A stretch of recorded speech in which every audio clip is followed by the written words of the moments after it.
Mapagpalang araw po sa lahat ng mga kagiliw at sa inyo, Sir Seth. Ang kwentong ibabahagi ko sa inyo, isa sa mga naranasan ko at hindi ko makakalimutan. Nangyari ito nung minsang bumisita ako kasama ang kaibigan ko sa probinsya ng aking abuelo na si Lolo Osmeng sa parte ng Ilonggo Leyte. Tawagin niyo na lamang po ako sa pangalang Ingo, short for Domingo. Tubong Lipa, Batangas.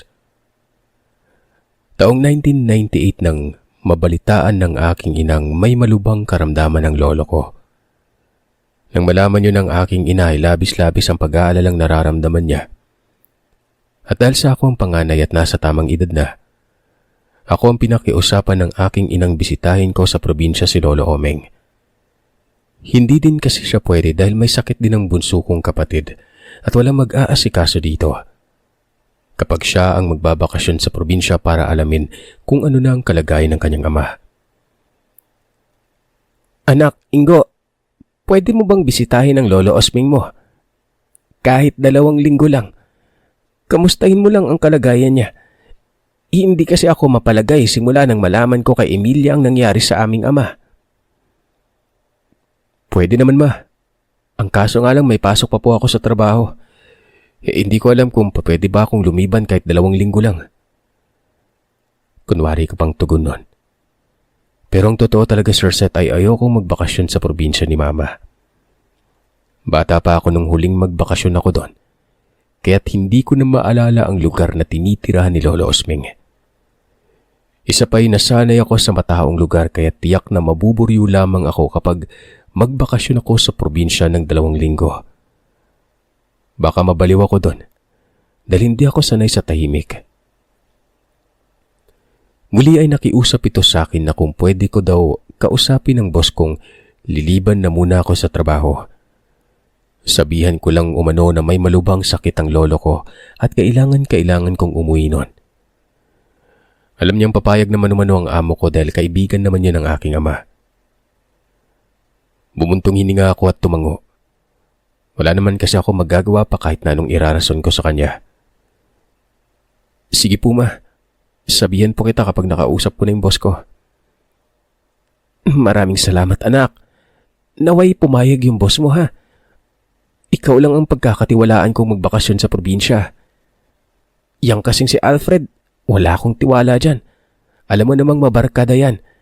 Baka mamaya imbis na bisitahin niya ang lolo ninyo, kung ano-ano pang kabalbalan ang gagawin doon. Sige, ma. Huwag kayo mag-alala. Bukas magpapaalam ako sa boss ko. Para wala nang maraming usapan pa ay lumabas na ako ng bahay. Matapos kong sumang-ayon sa kanya. Pinuntahan ko muna ang mga kaibigan ko. Dahil naisip ko ding ayain sila Doro at Tikboy. Mahilig maglakwat siyang 2 yon. At nakakarating na sila kung saan-saan kaya't naisip kong hayain sila para naman kahit papano hindi ako maburyo sa pupuntahan. Una kong pinuntahan ay ang bahay ni Tikboy. Sakto namang pagdating ko sa kanila, nakita ko siya sa labas ng bahay. Nang matanaw niya ako ay malaki ang pagkakangisi niya at tinanong ako kung ano ang kailangan ko at bakit napasyal umano ako noon. Hindi na nga ako nagpatumpik-tumpik pat tinanong ko siya kung may lakad ba siya sa mga susunod na araw. Wala naman, par. Bakit? Bala ko sanang isama kayong 2 ni Duro sa probinsya ni Mama. Alam ko namang mahilig kayong maglakwatsa Kaya't huwag ka nang tumanggi. Kung wala ka naman palang lakad tara na. May magagawa pa ba ako? Hindi pa man ako sumang-ayon sa tanong mo nakapagpasya ka na kaagad ganun talaga. Unahan na kita para hindi ka na makapalag pa. Natawa na lamang ang kaibigan ko dahil sa sinabi. Sinabihan ko siyang samahan niya akong puntahan si Duro para kausapin itong sumamang magbakasyon sa probinsya ng abuelo ko. Pagdating namin sa bahay ni Duro ay hindi namin siya nadatnan.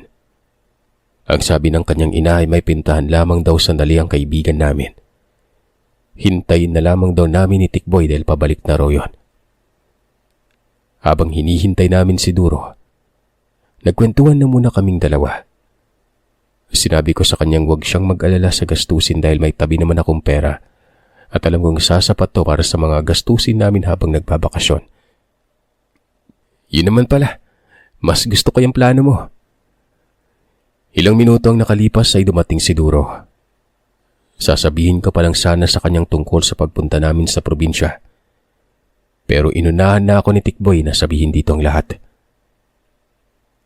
Nako, mukhang masaya ang pupuntahan natin ah. Alam mo kasi marami na akong napuntahang lugar, no? Pero yung binanggit mo, hindi pa ako nakakarating dyan. Sabi ni Duro. Isang kilalang manggagamot sa lugar namin ang ama ni Duro. Base sa kwento ni Duro sa amin ay marami na umanong natalong iba't ibang klaseng aswang ang kanyang ama nung medyo bata-bata pa ito.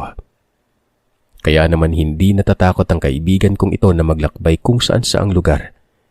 Kasama si Tikboy. Palagi umano siyang may dalang pangontra at unti-unti niya na ring inaaral ang tungkol sa lihim na karunungan. Nagka-interes din si Tikboy tungkol sa lihim na karunungan na ito kung kaya't para matuto siya ay sumasama siya kay Doro na magpunta sa mga liblib na probinsya para puntahan ng mga manggagamot o albularyong merong mataas na tangan kaysa sa kanyang ama. Sa madaling salita ay hindi na ako nahirapan pang kumbinsi ng dalawang sumama sa akin.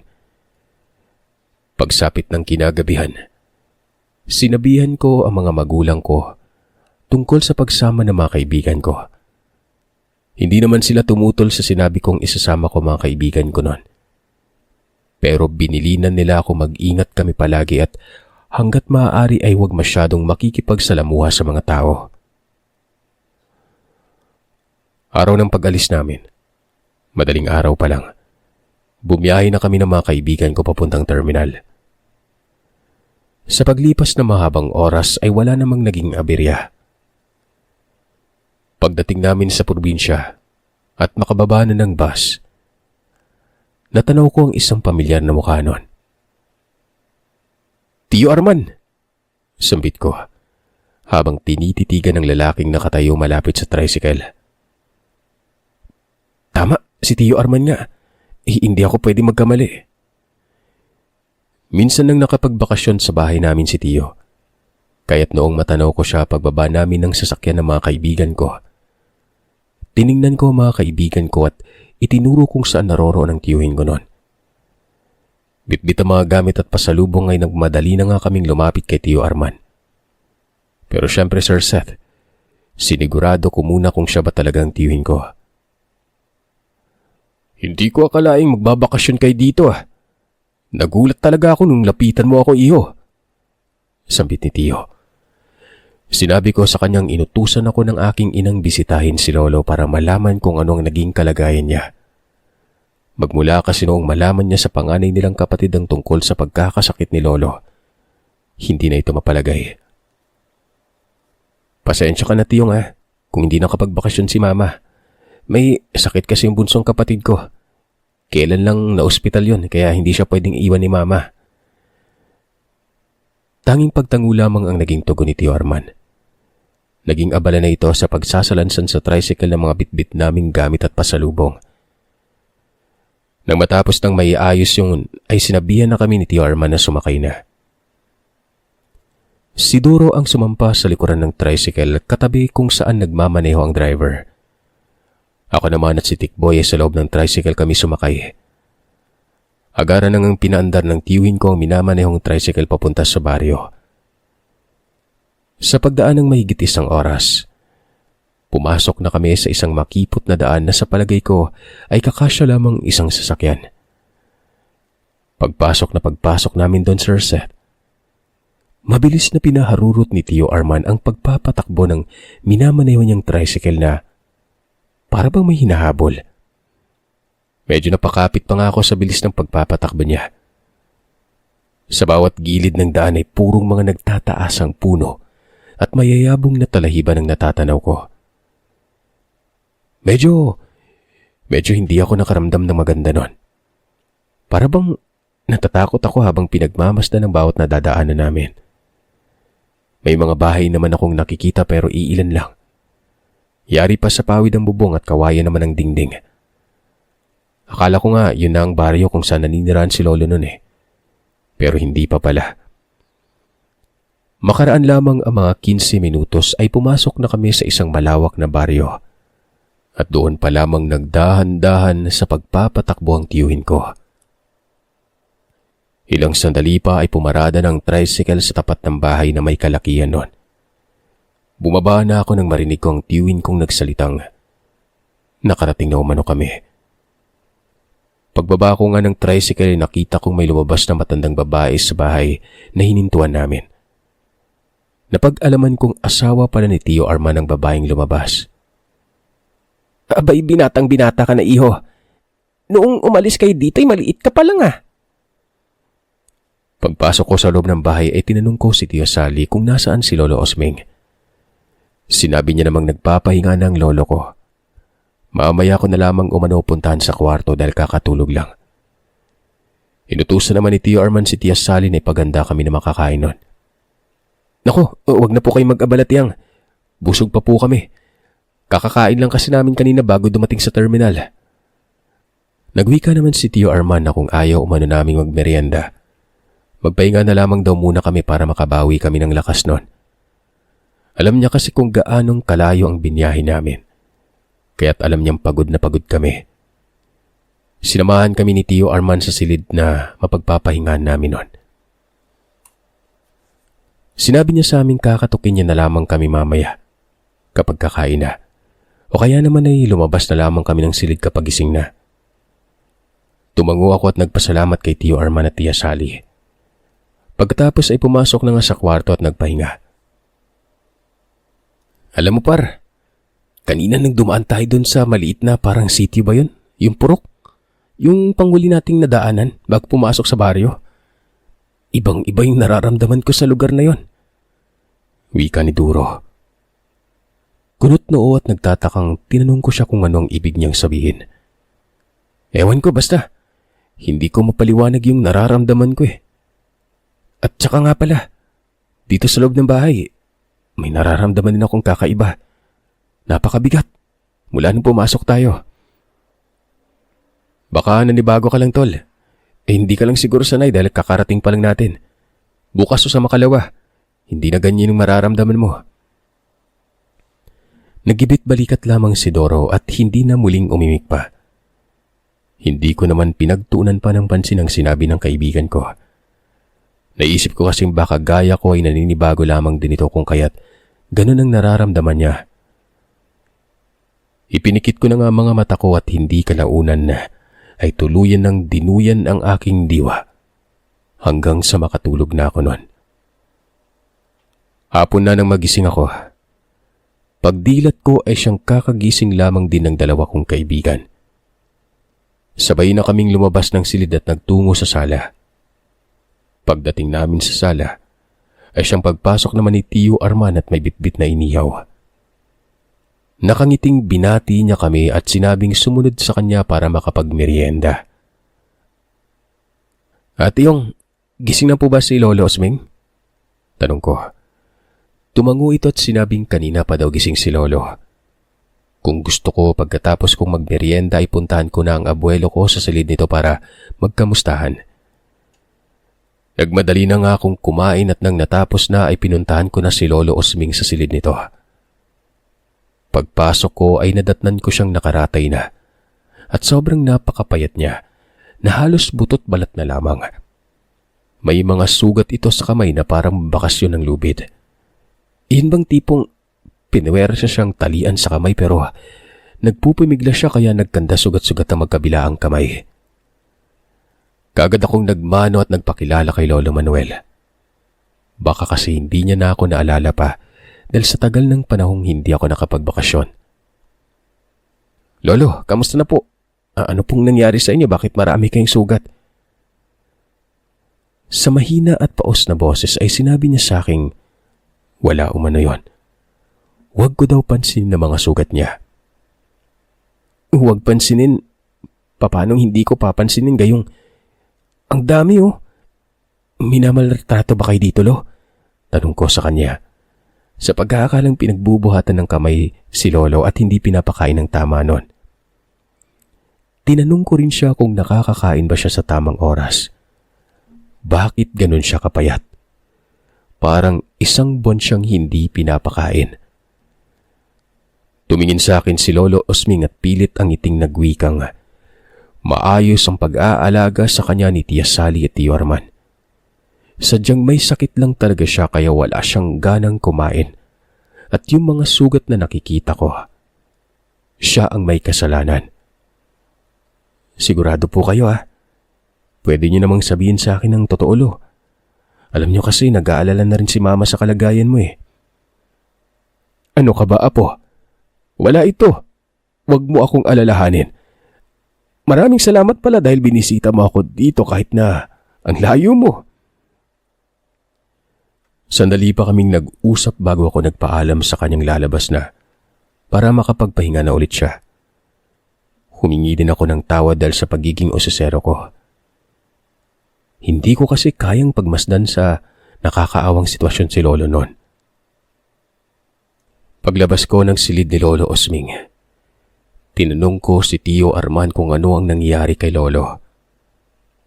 Nung una ay ayaw pang sabihin ni Tio kung ano ang karamdaman nito at bakit ganun na lamang ito kapayat at maraming sugat sa braso at binti nun. Pero noong pilitin ni Tia Sally si Tio na sabihin na sa akin ang nangyari, karapatan kong malaman ng totoo. Saka pa lamang ito nagsalita nun. Hindi pang karaniwang sakit ang dinaranas ng lolo ko. Hindi kayang pagalingin ng mga doktor o sino pa mang siyentipikong manggagamot ang sakit niya. Gawa ng tanging magaling na albularyo lamang umano ang makakapagpagaling kay lolo. Nagtatakang tinanong ko si Tio kung bakit nasabi niyang albularyo ang makakagamot kay lolo noon. Maniniwala ka ba, Ingo? Kapag sinabi kong nahawaan sa pagiging aswang si Tatay Osming? At yung ganong klaseng sakit, albularyo lang makakagamot. Tinanong ko si Tio kung bakit hindi nga dinala sa albularyo kung ganun ang sakit ni Lolo. Malalim na humugot ng hininga si Tio Arman. Bago niya sinabing lahat na ng manggagamot at albularyo ay nilapitan niya pero wala. Lahat ng mga tumingin sa abuelo ko sumusuko kaagad kahit hindi pa man nauumpisa ng panggagamot. Ang iba naman kapag nakikita ang kalagayan ni Lolo Osming, umaayaw kaagad na para bang takot na takot ang mga yon. Para naman silang hindi mga manggagamot o albularyo, Tio. Alam niyo, ngayon lang ako nakarinig ng manggagamot na umayaw sa taong tanging sila lang naman yung may kakayang magpagaling. Hindi kasi ganun kadali ang lahat, Ingo.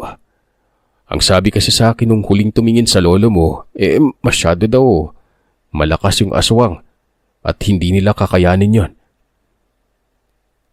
Saglit akong napatingin kay Duro. Natahimik lang na nakikinig sa usapan.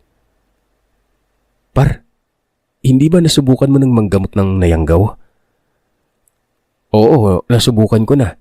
Pero kasama ko si tatay nung manggamot ako Sinabi ko sa kanya na kung pwede ay gamutin niya si Lolo Osming. Sunod-sunod naman siyang umiling at sinabing hindi niya kaya. Anong hindi mo kaya? Naku, nakapagpagaling ka na nga ng taong nayanggaw, di ba? Kaya't kaya mo ring pagalingin si Lolo. Pasensya na, Tol, pero hindi ko talaga kayang gamutin yung lolo mo. Inaayawan nga siya ng mga datihang albularyo, di ba? Gaya ng sinabi ni Mang Arman, natatakot yung mga yon at sinasabing hindi na kayang pagalingin si lolo mo. Paano pa kaya akong baguhan lang? Kinumbinsi ko siyang subukan niya lang gamutin si lolo. Kahit na hindi ko pa nakikitang nang gamot siya ay alam kong kayang-kaya niya yon at malaking tiwala ko sa kanya. Pakiusap, Par. Tatanawin kong malaking utang na loob tong gagawin mo. Gamutin mo yung Lolo Osming ko. Alam mo, kung makikita mo lang siya kung gaano nakapayat, maawa ka talaga sa kanya. Tol, pumayag ka na. Natatandaan mo pa ba yung turo sa'yo ni Mang Kanor? Kung paano manggamot ng nayanggaw maliban sa mga nakagawian yung panggagamot ng tatay mo? Bakit hindi yun yung gawin mo? Pagbigyan mo na si paring Ingo. Ngayon niya lang nakita ulit yung lolo niya tapos ganun kalagayan pa, di ba? Isa ka pa, Tikboy. Hindi biro talaga yung haharapin ko oras na gamutin ko yung lolo ni Ingo Pambihira. Dahil nga sa hindi ko tinigilang makiusap, nagamutin ni Doro ang abuelo ko. Wala nang nagawa pang kaibigan ko, kundi subukan yon. Hindi ko may papangakong maalis ko yung yanggaw sa katawan ng lolo mo, ha? Tumango ako at kahit hindi niya pa man inumpisa ang gamutin si lolo, todong-todo ng pasasalamat ko sa kanya. Ay naman sa kanya ay wag ko umano muna siyang pasalamatan dahil wala pa naman siyang nagagawa. Saka na magpasalamat kapag nagtagumpay na ako sa gagawin kong panggagamot, sabi niya. Kinabukasan nga, maaga pa lang ay tulong-tulong kami sa paghahanda ng mga bagay na gagamitin ni Duro sa panggagamot kay Lolo Osming. Nangako naman sa kanya si Tikboy na aalalayan siya sa gamutang gagawin. Nung kinatanghalian na nga ay pumasok na kami sa loob ng kwarto. Sa mga oras na yon ay nakita kong nangingitim na ang gilid ng mga mata ng lolo ko. Tapos parang mas humumpak lalo ang pisngi kaysa kahapon at panay ang paglabas ng ngipin nito. Panaka-naka rin ang pagtulo ng masaganang laway. Pero hanggang doon lang ang ginagawa niya. Kagad nang nilapitan ni Duro ang kinahihigaan ni lolo. Nang makalapit na siya ay nakita kong may ibinubulong sa hangin si Duro at umaakto na para bang itinatali niya ang Lolo Osming mula sa kinahihigaan nito. Matamang pinapanood ko lamang ang ginagawa ni Doro. Habang patuloy niya yung ginagawa ay nagtatanong siya kay Tio Arman kung ano ang mga kakaibang kinikilos ang napapansin niya kay Lolo. Ay naman kay Tio, isa-isa ang mga ginagawa ni Lolo Osming. Tuwing sumasapit ang gabi ay inaatake ng pagiging agresibo si Lolo na hindi naman ito gawain nun. Minsan pa ay naaktuhan nilang kamuntikan ng kagatin ng lolo ko ang alaga nilang pusa.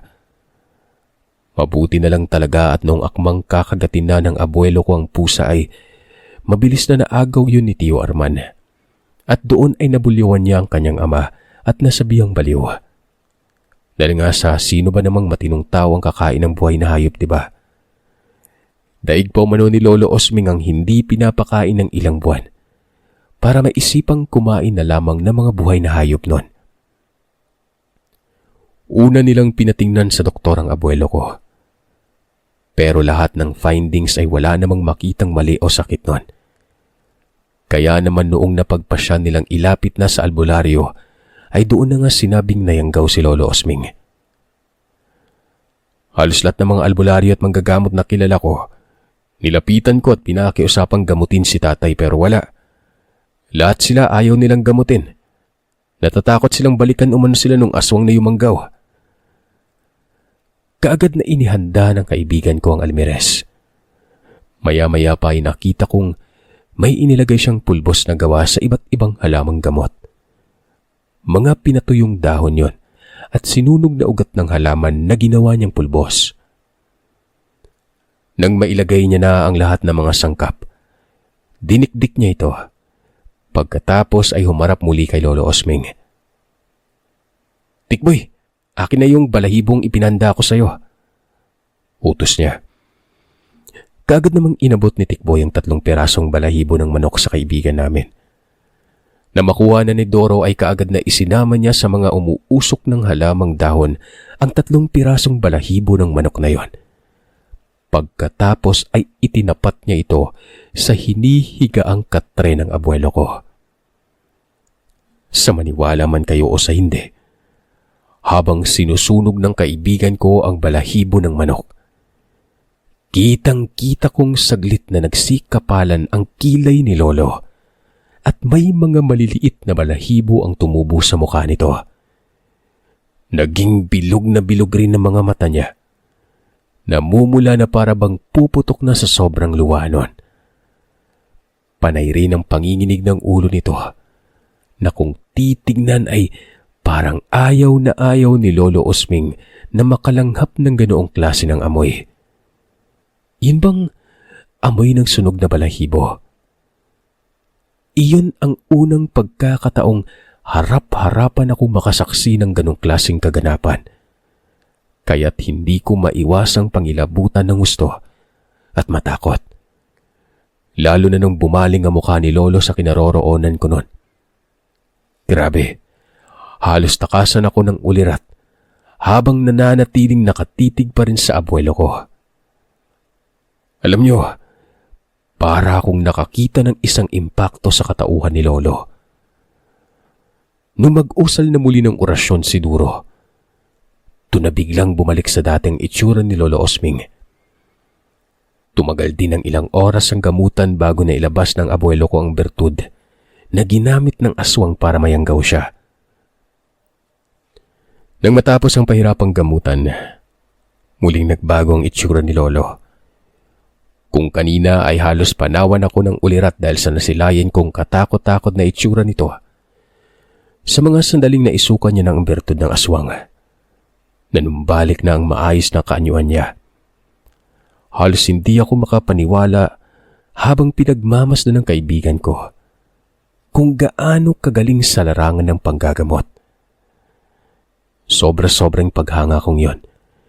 Hindi ko lubos akalaing may itinatagong galing sa panggagamot palang kaibigan ko. Akala ko kasi noon, putyo-putyo lang ginagawa niya. Kumbaga, konting ihip lang sa ulo o sa kung saang parte ng katawan may sakit. Tapos yun na, gagaling na kaagad ang taong nagpapagamot. Pero mali pala ako. Sobrang galing at nakakamangha ang ginawa niya. Mamaya may pupuntahan ako. Gusto ko lang tapusin yung nasimulan ko. Mahirap na. Baka ako pa yung balikan. Saan ka pupunta, Doro? Saan pa nga ba? Di sa pinaglulunggaan ng aswang na gustong yumanggaw sa lolo mo. Hindi naman pwedeng basta-basta na lamang natin yung hayaang magpagala-gala at magparami ng lahi, di ba? Yung dapat sa aswang na yun putulin na yung pagiging hayok sa pangyayanggaw Nung sumapit na nga ang gabi, nagpresenta akong sumama sa kanya. Maging si Tikboy man ay sumama na rin. Ganun din si Tiarman. Kahit nabaguhan lamang kami sa lugar na yon ay muli na naman akong namangha at pinahanga ng kaibigan kong manggagamot. Walang kahirap-hirap na natuntun niya ang tirahan ng aswang na mismong yumanggaw kay Lolo. Pagdating namin sa nag-iisang bahay sa liblib na lugar, gulat na gulat kami nang utusan kami ni Doro na maghanap ng mapagkukublihan. Siyempre dahil sa medyo nakakatakot nun, kagad akong naghanap ng mapagtataguan. Labas ka dyan sa bahay mong aswang ka! Ususunugin ko yan! Maya-payapa ay nampasingnap ako nang makita kong may biglang lumundag sa harapan ni Duro. Matapos siyang lundagan ay walang sabi-sabing lumusob na kaagad yun papunta sa kaibigan ko. Mabuti na lang, nakailag si Duro kaya't hindi siya nadali ng matutulis na kuko at mga ngipin ng nilalang na yon. Pag-ilag niya ay muli na namang lumundag sa kanya ang aswang. Pero sa pagkakataon na yon ay nasugatan na siya nito ng mga matutulis niyang kuko. Bahagyang napaatras si Duro. Akmang tatayo na sana ako sa pinagkukublihan para tulungan siya. Pero mabilis akong hinawakan ni Tio Arman at sinabihang maupo lang at huwag gagawa ng ingay. Dahil oras na malaman ng nilalang na may kasama pang iba si Duro, hahanap at hahanap umano yun ng mabibiktima uling tao at masasayang lang ang paghihirap na ginawa ni Duro. Tapos ka na ba sa pinapakita mong lakas, aswang ha? Ako naman. Muli na namang sumugod pa palapit sa kanya ang nilalang. Walang habas na sinalubong niya yon at mabilis na pinaghahambalos ng latigong hawak-hawak. Sa bawat paglatay ng latigo sa balat ng nilalang, umaatungal yon. Ang haba ng tinagal ng pagbubuno at labanan ng dalawa. Hanggang sa tuluyan na nga nang hina ang nilalang at hindi na halos makahakbang. Hanggang sa lumagapak na lamang ito sa lupa. Umaatungal pa rin yun pero hinang-hina na. Matapos ng nangyari ay hinayaan na lamang ni Duro na naroroon ang katawan ng nilalang. Pag-uwi namin noon, doon ko palang naalala na yung lugar kung saan kami pumunta. Nadaanan namin yon. Yung pinag-aakalaan kong yun na ang baryo ng abuelo ko. Tinanong ko si Tio Arman kung ano yung lugar na pinuntahan namin at kung ano ang kinaharap ni Duro. Nakaraan lang kasi natatandaan kong nadaanan namin ang lugar na yun at biglang nagpaharurot pa nga siya nung matapat na kami sa lugar. Sitio ng mga aswang yung lugar na yun. Sitio? Malapit lang pala kayo sa mga aswang? Oo, malapit lang kami. Pero alam ko may kasunduan dito sa baryo natin eh. At yung kung sino man yung namumuno dyan eh, na hindi kami gagalawin ng kahit na sino. Pero may tumataliwas lang talaga sa kasunduan.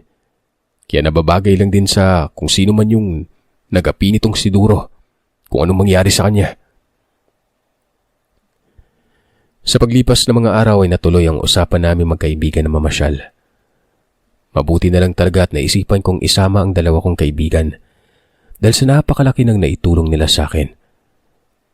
Kung hindi dahil kay Duro, baka napabilang na ang lolo ko sa listahan ng mga aswang sa sityong yon.